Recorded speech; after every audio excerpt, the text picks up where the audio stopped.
statement on the week, and then we will take questions from Mr. Jimmy Tracy. Obviously, won a tough, hard-fought game on Saturday to close out what was a good week at home, but it also wasn't without some learning experiences, which I think are good for our basketball team at this point in the year. I do believe that, that was kind of our thought process going into today is we're at a certain point where we've done a nice job of winning basketball games in the league, and we can't stay where we're at, so we got to improve. And so I think that's the message for our team and our group. I think this weekend provided opportunities to improve and put us in some late game situations that I thought that you could actually see improvement from even Thursday to Saturday. So short turnaround on Friday. We did work on that a little bit to a certain degree, and I thought that they responded well in that situation. And hard-fought game on Saturday. Very proud of their effort.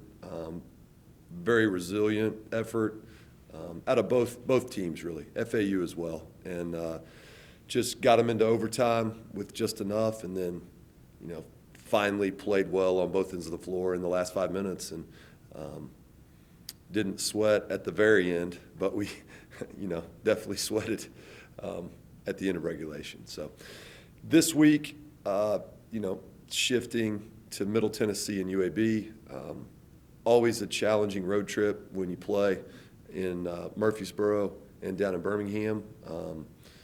We start in Murfreesboro. That's one of the tougher places to play in mid-major basketball. I think it's a challenge that our team looks forward to.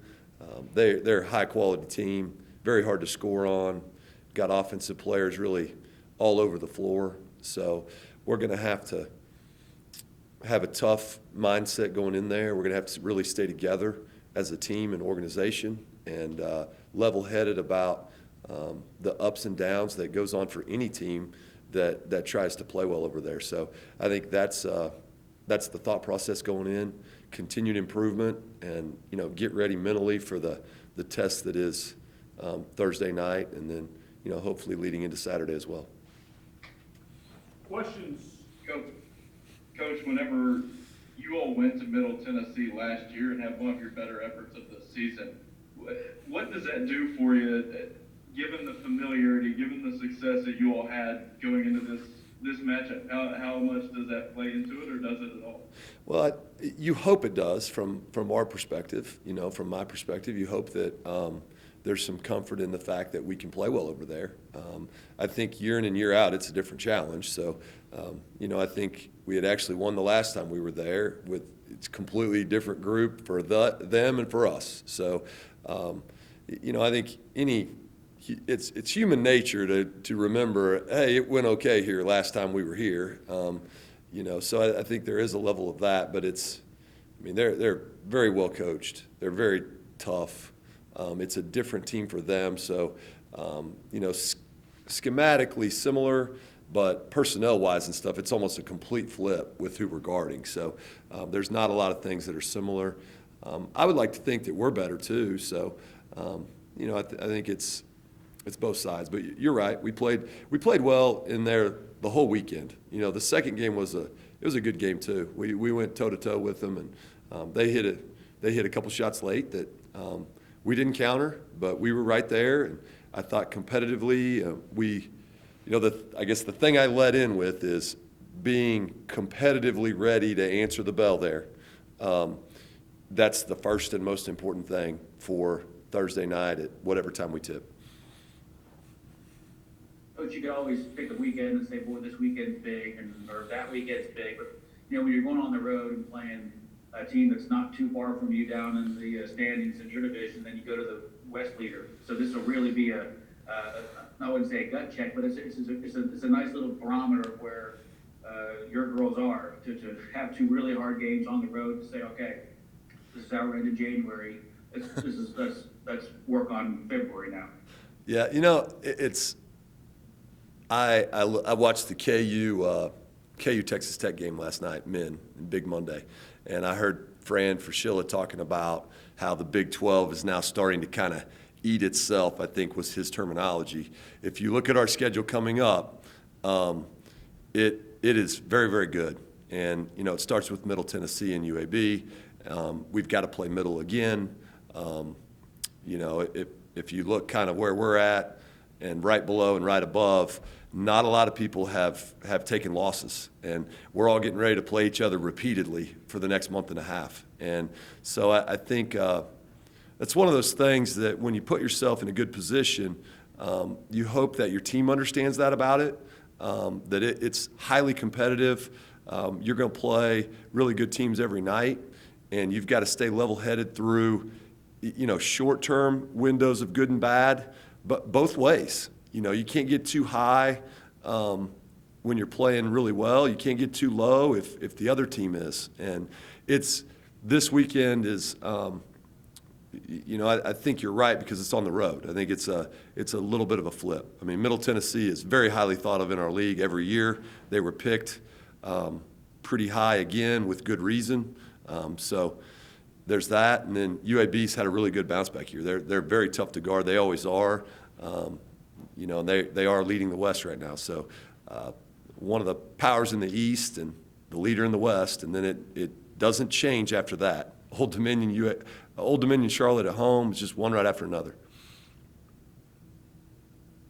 Coach, does an overtime win on Saturday, like you talked about at the beginning of the year, you guys have trouble closing games. Does like an overtime win on Saturday help boost your girls' confidence as you get ready to take on the tough part of your schedule, and you can really, because you guys have now closed out a game where you were leading, and so how does that kind of relate to this final stretch of the year?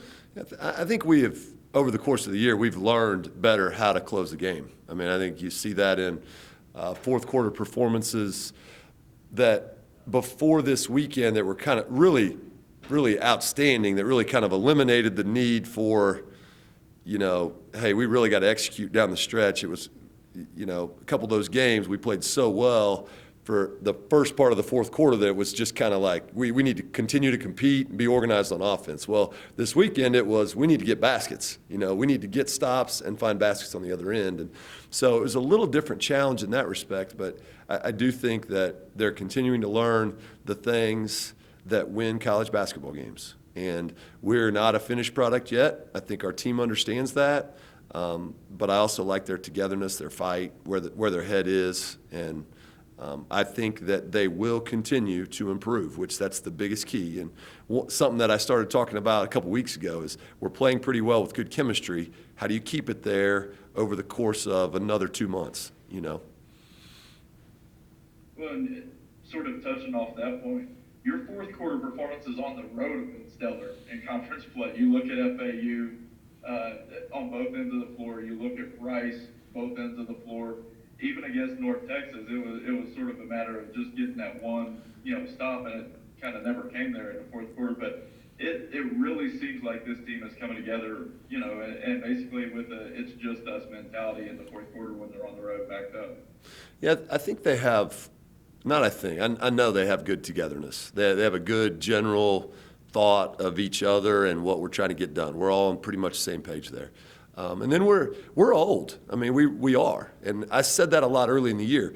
We haven't played together very much, but we've played a lot. And I do think that's part of what you're seeing now too, is now we've played a lot before now, and now we've played a lot here together. And so to a certain degree, it doesn't surprise me that we've continued to improve. We're all trying to fit together and figure out, okay, that's where the ball needs to go. Okay, this is my role in this moment. And, so I like our experience, and I think that's helped. I think, mentally, it's a group that likes to compete, and that helps you. I mean, that overall, if you keep your nose in there, and I think if you strip a lot of things away, they really like to compete. And that's probably the most important thing at this level is, do you really like the fight? And if you really like the fight, you'll probably be okay.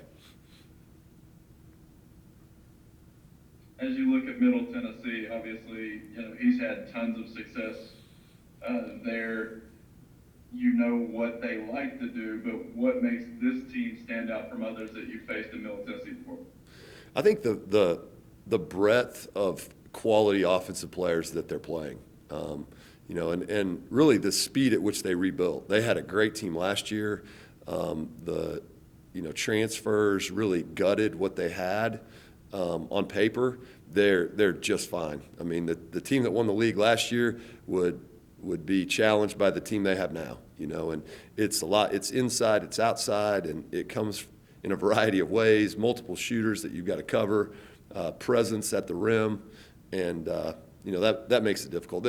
Always defensively, they're high quality defensively. It's always hard to score. So it's the combination of, I think offensive firepower at so many different places, and then, just the expectation that I know defensively they're going to make it really hard on us to do what we like to do.